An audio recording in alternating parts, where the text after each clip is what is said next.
Hi there, welcome to the channel. I'm Vinay. I'm a freelance software developer. In this YouTube channel, we talk about artificial intelligence, large language model, software, technology, products, all that. If you're someone who is looking for these kind of content and who wants to be relevant and up to date with recent trending technologies, hit that subscribe button and follow us.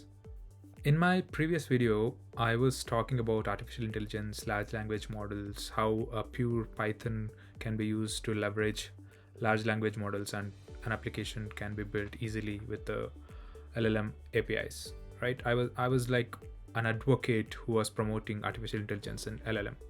But in this video, my topic is a bit different from those two videos which I was talking earlier. Why? Because recently I had a discussion with my peers about vibe coding.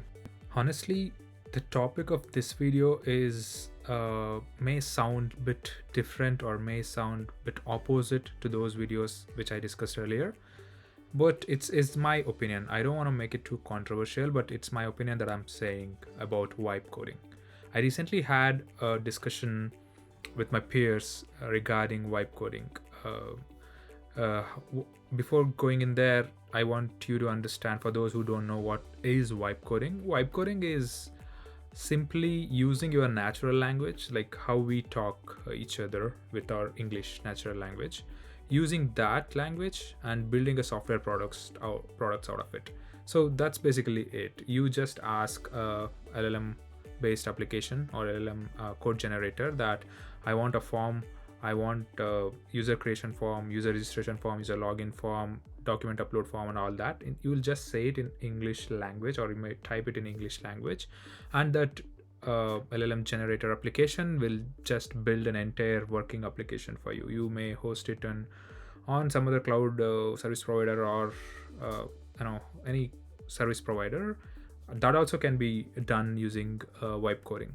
So that is basically it. You just say everything in natural language, and LLM generator will build an entire application for you. If anyone given a chance just to say everything what that you want to a machine, which listens to you and build an entire application in just maybe matter of minutes or matter of couple of days, that sounds so amazing and fascinating. Anyone can just fall into the trap and ask the machines to build a software application. So that's basically it. Vibe coding, in a simple words, that is it. That's the ambition of vibe coding, and there are applications being built upon this vibe coding trend. It's the belief that you can make a major business decision based on your intuition or based on your vibe, as the vibe coding term implies, isn't it? It sounds so cool. You're gonna go to a machine and tell it in English what you want. It will give you an entire working software product, and you're gonna go build an entire business assuming that this software product is going to work. Really? That's going to be a fast track to failure, isn't it? The first and biggest red flag in vibe coding is that you're gonna skip a lot of business fundamentals. You're gonna skip market research, you're gonna skip financial forecasting, you're gonna leave competitor analysis and other lot of business fundamentals. Why? Because you're kind of convinced that if the idea feels good, the success will just follow magically, isn't it? That's the inspiration behind vibe coding. You don't have to do all that stuff. Let's build something, let's roll it out for the people, and let's see how it goes. That's the if that is what your intuition is, think it is not going to work out. Just think of it as like you building a home, and you decide you don't need a blueprint, and you just wing it. Uh, you might have a great idea for a kitchen, and you don't have a plan, you don't have a blueprint, you have no idea where the plumbing goes, where the water inlet comes in, where the water outlet has to go. Without solid blueprint, plan, and help of an engineer, you cannot really build a sustainable home. The home might looks good for a month or two. It's the same way here in software product. If you don't have a complete data that backs up and proves that your idea is going to work, you're not building a sustainable business. You might be building something just for a few days. You might make some money if no one sues you. You will make some money, and once everyone started complaining about your product, you're gonna demolish your product the same way that you're gonna demolish your home. That's what's going to happen if you don't have a really data backed plan. Vibe coding is personal and subjective. It might work when a group of 3 people who vibe each other, come up with a product, rolled out it for a public, and this started making revenue for like a couple of months, and all of a sudden you start seeing issues and bugs, complaints from your customers, and you just gonna go out and start to hire 50 people. When they come in onboarded, what are you gonna explain to them? This is the vibe that we 3 together had, and we built a project and that worked well. We started making revenue. How do you teach your vibe to your new onboarding employees? How do you explain your software architecture? What is your product is, how it is being built, where it is hosted, what is the testing plan, what is the deployment plan? You don't have a clue what's happening. You are just completely relying on the vibe coding, code generation application that helped you to build a software. How do you explain all this to your onboarding employees? How do you try to retain your customers? This is the biggest issue with the vibe coding. You cannot really scale if you completely rely on a code generation platform. Again, vibe coding elevates intuition over objective facts or data. What I mean by it, the vibe has dominance rather than data. Decisions are being made based on what feels right rather than what actually is right, isn't it? Like, you might launch a new feature, a brand new feature, just because it sounds cool or it feels cool, without really knowing that does customer really needs this feature or not.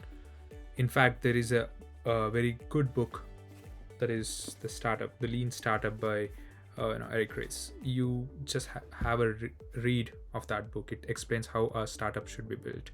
Basically, the vibe coding is completely opposite of what this particular book has to say about building a startup. You have to have a plan, you have to have an iteration, you have to have a customer communication, and all that. That book explains everything. And basically, vibe coding is completely opposite of what that book has to say. Just think of it as a doctor prescribing medicine based on a good feeling, that the doctor feels like this is good. Doctor is feeling that this is gonna help you. Instead of looking at your medical history, instead of looking at your past, doctor just feels that it's gonna work out and gives you the prescription for your illness. So that's the same way, right? Ignoring data metrics, you are operating in the dark. What I mean by that is you might build a product in a wrong way. You might be building product for a wrong audience, and you are really gonna lose a lot of money in this approach.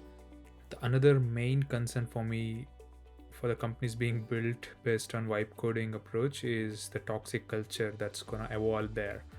Just imagine someone who is completely opposing your vibe and coming up with a new idea that it's not going to work, this is gonna work. How? Because your company is completely built on vibe of couple of people, and if there is someone who comes with a valid data saying that this is not going to be a sustainable product, this is not going to be a stable feature, then imagine the culture there. If you do not have proper boss and employee relationship, the culture is going to be toxic there. So I don't want to talk about too much about toxic work culture there. I'll leave this to your imagination, because I know if you are good at handling people, you may get little success there in order to managing the people, but there is high chance that they're going to be toxic work culture there. So overall, my point of this video is, I don't want you to build a company based on vibe. I want you to build a company based on proper data, proper foundation, strategy, and clear vision. And you have to have that passion to grow this or scale it for thousands or millions of people You have to have a proper architecture. You should be able to give up. You should be able to learn and relearn and unlearn. All that will be there. So then only you should be building a company. If you are just building based on you feel like this is sounding cool, or this is looking cool, or the vibe is good, that's not the business that you're gonna survive with. You are just running towards failure. You are just running towards losing money. Maybe 1 or 2 months you make money, but rest of 10 months you may have to give back all the money to your customers. You don't know if someone goes and sues you that that guy paid you because trusting on your product, and your product is not working anymore. He might go and sue you and ask you to give 10x of whatever he has paid or she has paid. These are all there that you have to understand how to build a business, how to have a team, how to handle with customers, how to handle your employees. So then only once you understand the basics of it, I don't want you to be an expert at managing people, but you have to have the basics to build a company, and those basics only will lead to a sustainable company. So far I have discussed this. Then there could be a lot of comments that this is all not good. I mean, we can build a company, we can build a businesses with vibe coding and everything. I understand if you are still thinking building a business in vibe coding approach. It's a free world. You can go ahead and build and experience what it is. But for me, who should be using this code generation platform is not someone who doesn't know about coding, who doesn't know about software architecture, who is not in a position to understand what the generated code is. They shouldn't be using just a vibe coding tool to ask everything in English and building a company. They shouldn't be doing that. I mean, it's my straightforward opinion. But if you are someone who can at least understand the generated code, or if you're someone who can understand at high level what this architecture is doing, what are these basic code blocks, what are these modules doing, if you are in that position, definitely yes, go ahead. Ask the code generation platforms what to be built, how to be built. Give the specific instructions, not the vague instructions that I want to build an software for these many users with this data and all that. You have to give a specific instruction. The way you give the prompts is very important with respect to the code generation platforms. You have to tell the code generation platform that this is the program I want, this is the output I want you to use this particular programming language, I want you to use this particular database, I want you to use it in a class, I want you to use it in a function, or I want just you to leverage some of the APIs available. You have to give the specific instruction. If you're in that position, definitely yes, go ahead, use the LLM code generations. That will save hell lot of money, time of yours, and also money. You have to trust me. Like I can build an entire application which I used to build. I used to take like 3 months to 4 months to make it at least available for people. That could be built in maybe like 5 days, maybe a week. That time is enough. It's like already nearly 80% of time saved. So if you're in that position who can understand the generated code, or if you can go yourself and fix if there is any bug in the generated code, then yes, the vibe coding platforms or the code generation platform will work. Reach that position first and then think about building a company. If your plan is to just build a company without actually knowing what software is, what the architecture is, I request you to stay away from vibe coding. So having said that, thank you. As you know, I'm a freelance software developer and I have IT consultancy. I do provide freelance services. If you are looking for something related to LLM application or bespoke web applications, there's a link in the description. You can book a consultancy call, which is 30 minutes, which is free. And then let's see how I can help you with your situation. Thank you.